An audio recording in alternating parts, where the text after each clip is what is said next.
Rishi Sunak likes to present himself as, in many ways, the opposite of Liz Truss.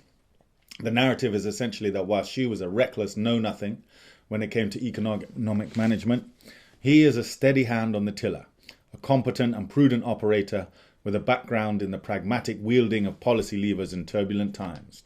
Just the sort of man you can trust in a recession, in other words. But the reality is that some of the most reckless of Truss's policies from her disastrous time in office have actually been maintained by Sunak and are being pushed through as we speak.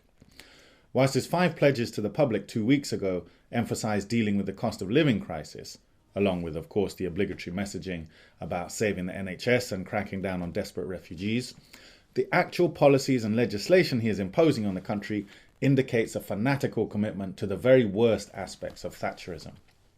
Firstly, the retained EU law bill insists that all regulations inherited from Britain's time in the EU must be reviewed and ideally either scrapped or amended by the end of 2023. These regulations include almost all of Britain's laws in the areas of consumer protection, trading standards, environmental protection and workers' rights, all of which are now potentially on the table to be scrapped, and there are over 4,000 of them. Obviously, there would not be the time for a proper review and debate on all 4,000 pieces of legislation in Parliament, so it's basically up to the unelected Sunak administration, led by a former hedge fund manager and one of the richest men in the country, to unilaterally decide on the future of Britain's entire regulatory framework. And what has essentially been promised is a bonfire of regulations. Now, 5 years ago, over 70 people were burnt alive in the Grenfell Tower fire. This was a direct result of the deregulation of the building industry, which allowed building firms to cover their properties in highly flammable cladding with no regulatory oversight. You might have thought this disaster would have given a bad name to the fanatical agenda of deregulation. But with the population so depoliticised, demoralised and distracted, it seems the government feels there's no reason not to simply plough on with more of the same. This deregulation agenda is also at work through the so-called Big Bang 2.0 of banking deregulation, which promises to tear up most of the rules that were put in place following the 2008 financial crisis. These rules were put in place to try to avoid a repeat of the shady practices that triggered it. And these rules included things like ring-fencing savers' money from risky speculative investments and holding bosses personally liable for criminal and fraudulent behaviour occurring under their watch.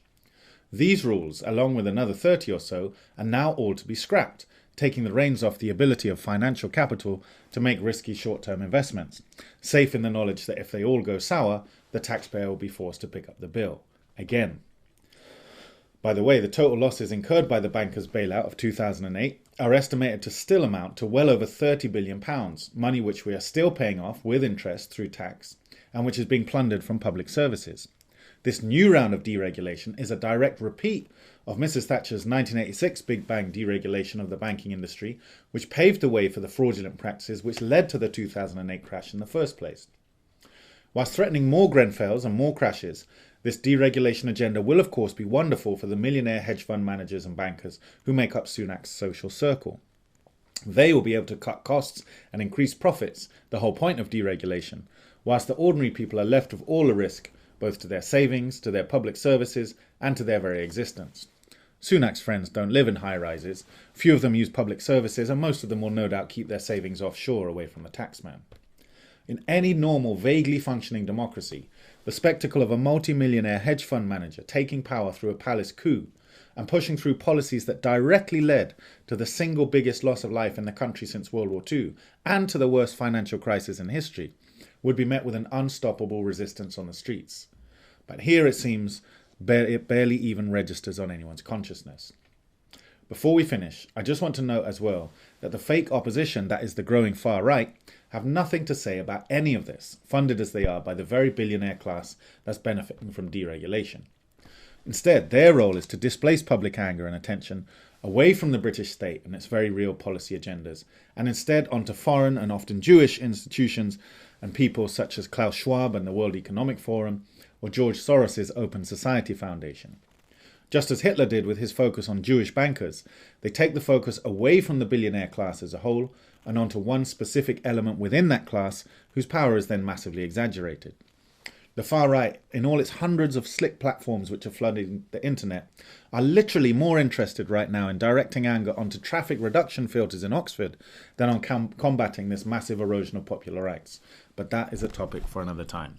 Thanks for listening.